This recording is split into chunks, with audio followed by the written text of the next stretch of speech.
Cette revue de la presse vous est offerte par le ministère camerounais des Transports. Chers conducteurs, l'excès de vitesse ou la vie, il faut choisir. L'inattention, l'imprudence, l'impatience ne vont pas avec le volant. Ceci est un message du ministère des Transports. Bonjour à tous et bienvenue à la revue de la presse camerounaise, édition de ce 12 juillet 2021. Commençons ce matin par le quotidien à Capitole Public Cameroun Tribune qui nous renseigne que Paul Biya est en Europe. Le président de la République a quitté Yaoundé hier en fin de matinée en compagnie de la première dame Chantal Biya pour un bref séjour privé.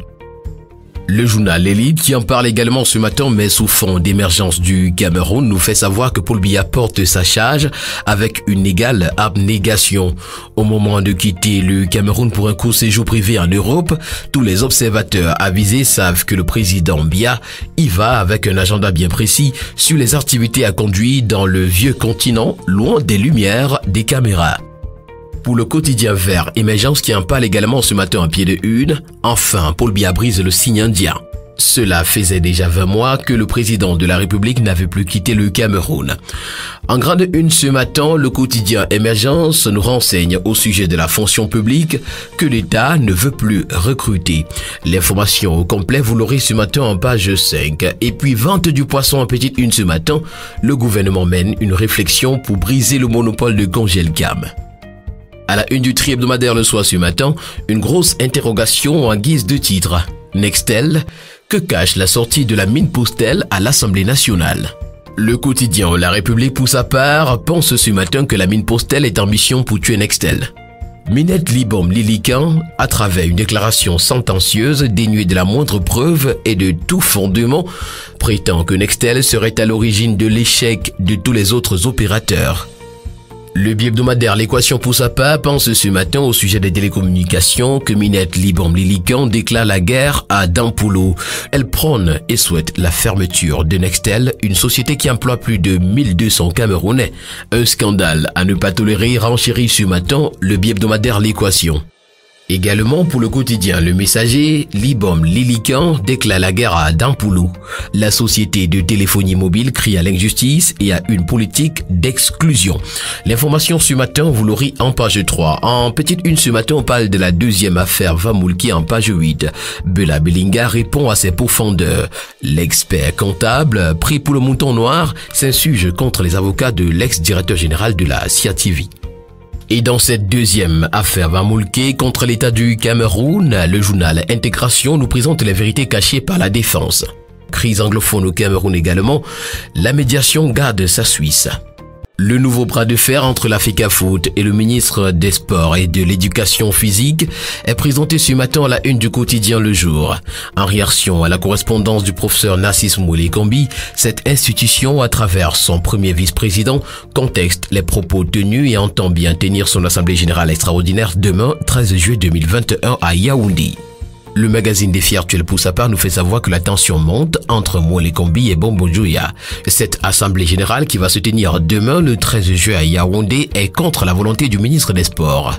Pour le magazine Défi Actuel, la fédération pourrait dénoncer l'ingérence gouvernementale auprès de la FIFA. Le bi-hebdomadaire L'Anecdote qui parle également ce matin de la crise à la FECAFOOT nous fait savoir que le ministre met fin à l'imposture.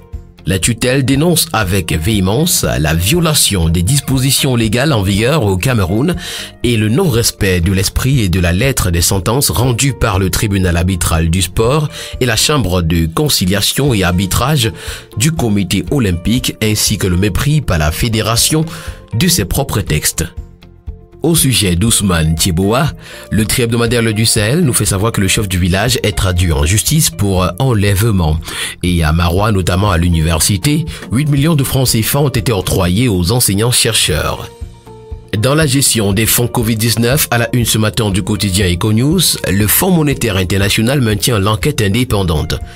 En vue de la signature d'un second programme économique et financier avec le FMI, son conseil d'administration examine le 25 juillet prochain le dossier du Cameroun. Parmi les éléments du dossier, le rapport sur l'utilisation des fonds Covid, issus de la facilité élargie de crédit rapide, dans le cadre de la lutte contre la Covid-19 et du rapport de mission d'Amadou Sy. À Après ce conseil d'administration, un enquêteur indépendant choisi par le FMI se rendra au Cameroun. Dépôt du rapport attendu en fin décembre 2021. Au sujet des industries extractives, ce qu'il faut retenir du rapport ITIE 2018 est à retrouver ce matin dans les colonnes du quotidien L'économie. Le 1er avril 2021, le Cameroun a été suspendu de l'initiative pour la transparence des industries extractives ITIE. Ceci pour le non-respect des délais de publication de son rapport 2018. Le 29 juin 2021, le document a été enfin présenté à Yaoundé.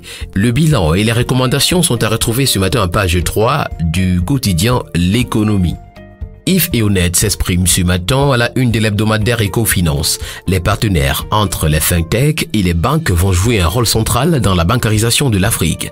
Présent au Cameroun à travers la société TARPE, dont il est le président, Yves et Honnête, qui a activement pris part les 5 et 6 juillet 2021 à Douala à la 12e édition de l'Africa Banking Forum sur les banques africaines à l'aide de la rupture digitale, revient ici sur les enjeux de la transformation des banques africaines.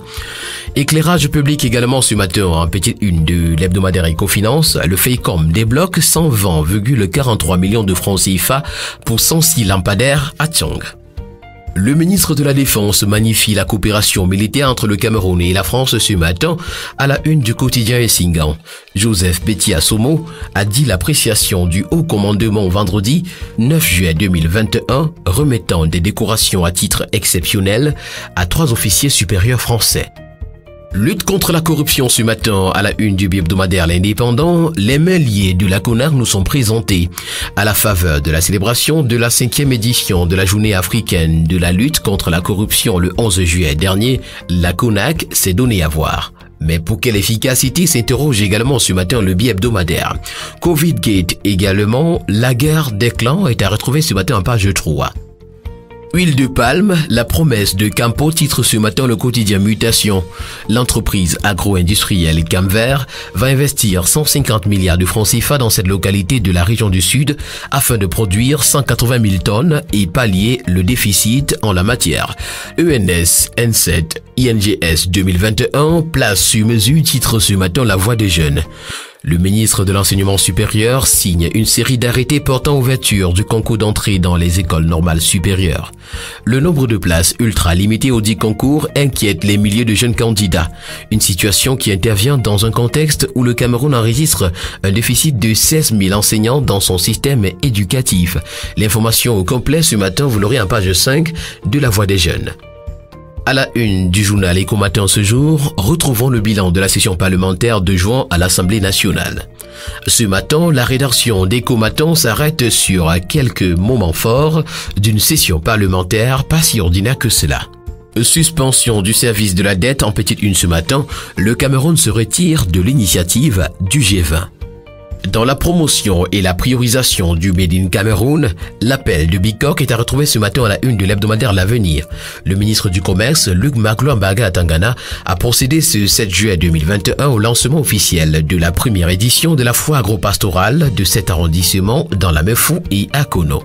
Une manifestation foraine qui arrive à point nommé au lendemain du lancement du concept de l'import-substitution qui se veut être la nouvelle boussole prescrite par le président Paul Biya.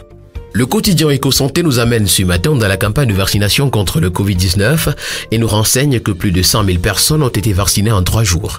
Compte tenu de l'engouement observé, la dite campagne va s'étendre jusqu'au 16 juillet 2021 dans tout le pays, nous renseigne ce matin le quotidien Éco-Santé en page 6.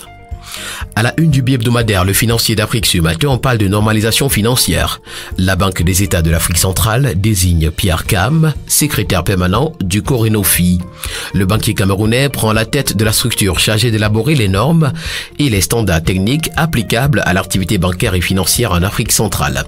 Climat social également ce matin en petite une, un cadre permanent de dialogue entre patrons et syndicats à Douala.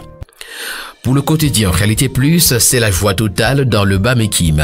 China Railway est sélectionné pour bitumer la route Tui-Mankim.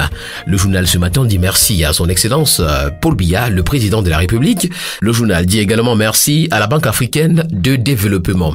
Et pour terminer ce matin avec l'hebdomadaire Meilleur Messala, on parle de pouvoir exécutif.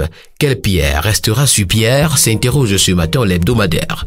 Déjà impliqués dans divers éléphants blancs, plusieurs membres du gouvernement ont des grandes opportunités sont éclaboussés par le scandale de la gestion des fonds alloués à la lutte contre la pandémie du Covid-19, révélé par un audit de la Chambre des comptes de la Cour suprême.